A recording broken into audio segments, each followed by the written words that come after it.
Hey everybody, today is August 8th, 2022. I'm Gene, and welcome to the Wednesday edition of Hanging with Uncle. If you're listening to us on YouTube, please hit that subscribe and like button. It really helps our channel out, and we appreciate it. It's absolutely free, so thank you very much. Also, hit that notification bell so you can get notified when we put new content out there.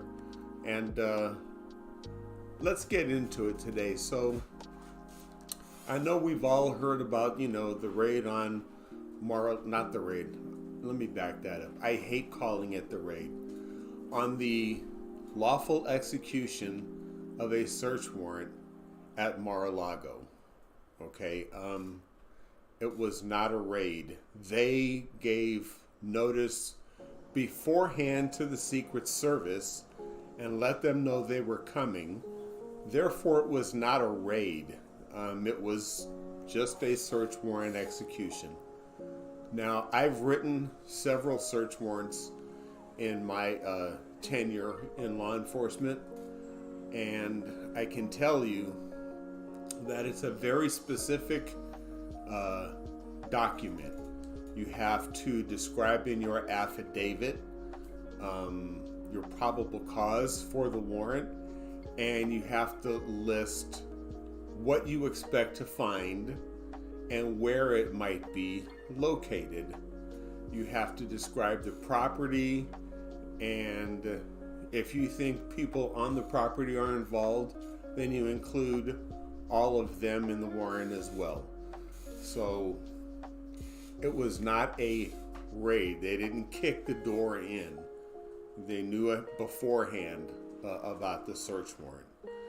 So let's just kind of put that in perspective right now. I'm hearing the right belly aching about in an election year, the DOJ serving warrants on a previous president, something that's never been done in the history of this country, and that's wrong. Well, I disagree with that. I say if you've done the crime, it doesn't matter who you are, you're not above the law, you should be prosecuted.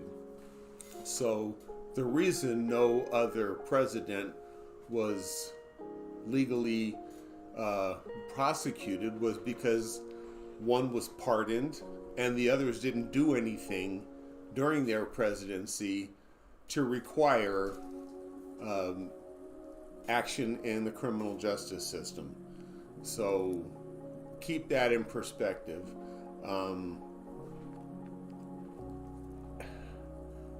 But one thing that it never appalls me, the hypocrisy of the people on the right. Back in 2016, when James Comey and the FBI came out, and don't forget, Comey was an Obama appointee. Comey came out publicly with his investigation into Hillary, who was a candidate for president, within 2 weeks of the election.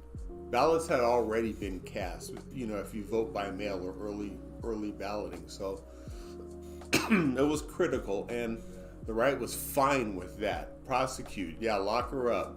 But when it's done to them, oh my God, it's horror, it's a witch hunt, it's criminal, it's persecution using the powers of government. Shut up, you hypocrite. It's none of the above. Yeah, I personally, just my feelings are,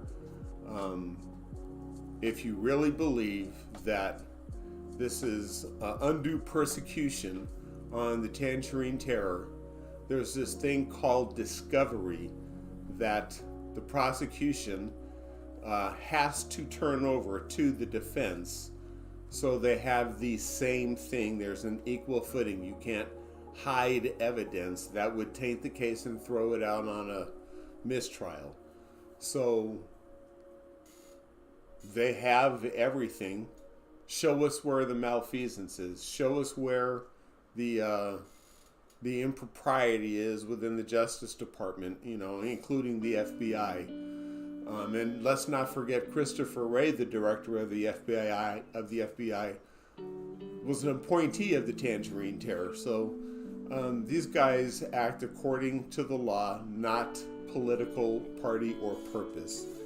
And that's the reason it should stay that way. And I'm glad Merrick Garland did not notify President Biden of the execution of the search warrant prior to, as well, because they should act independently of the executive branch and the Oval Office, because you don't want your own hit squad at the disposal of the man sitting in the Oval Office at 1600 Pennsylvania. So anyway, I'm going to leave it there. Thank you for hanging with Uncle. And Zane and I look forward to seeing you on Friday. Good night.